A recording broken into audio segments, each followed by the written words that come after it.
Cup లో team India అదరగొట్టింది. సెమీఫైనల్లో defending champion England పై 68 పరుగుల తేడాతో ఘన విజయం సాధించి ఫైనల్లో అడుగుపెట్టింది. 2022 వరల్డ్ కప్ లో అద్భుత విజయాలు సాధించి సెమీస్ కి అడుగుపెట్టిన భారత్ ఇంగ్లాండ్ చేతిలో 10 వికెట్ల తేడాతో ఓడిపోవటాన్ని అభిమానులు జీర్ణించుకోలేకపోయారు. ఈ పరాజయం చాలా రోజులు వారిని వెంటాడింది. ఈసారి కూడా సెమీస్ లో అదే ప్రత్యర్థి ఎదురుకావటంతో మళ్లీ పరాభవం తప్పదేమో అన్న ఆందోళన కలిగింది.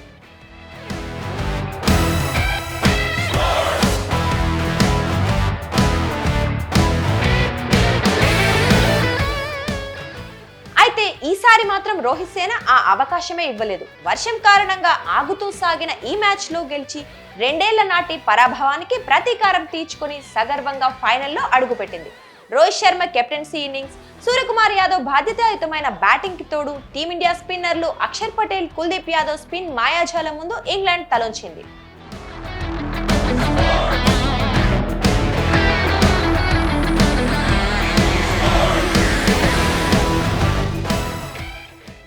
మిగతా బ్యాటర్లంతా చేతులెత్తేసిన పిచ్ మీద తన క్లాస్ ను స్కిల్ ను ఉపయోగించిన రోహిత్ శర్మ అలవోకగా షాట్లు బాదాడు. 2022 సెమీఫైనల్లో ఇంగ్లాండ్ చేతిలో ఓటమికి ప్రతీకారం తీర్చుకున్నాడు. బహుశా ఈ విషయమే గుర్తుకొచ్చిందేమో. మ్యాచ్ గెలిచిన తర్వాత కెప్టెన్ భావోద్వేగానికి లోనయ్యాడు.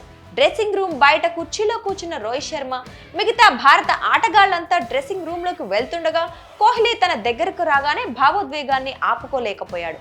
ముంజేతిలో ముఖాన్ని దాచుకొని కనిపించాడు. ప్రస్తుతం ఈ వీడియో సోషల్ మీడియాలో వైరల్ గా మారింది.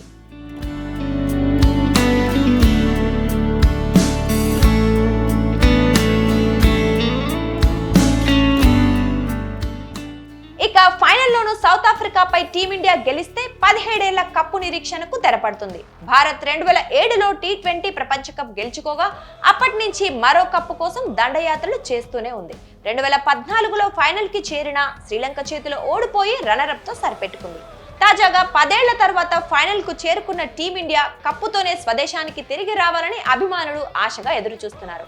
అప్పుడు రోహిత్ ఒక్కడి కళ్ళే కాదు, కోట్లాది మంది భారతీయుల కళ్ళు కూడా సంతోషంతో చెమ్మగిల్లుతాయనటంలో ఎలాంటి సందేహమూ లేదు.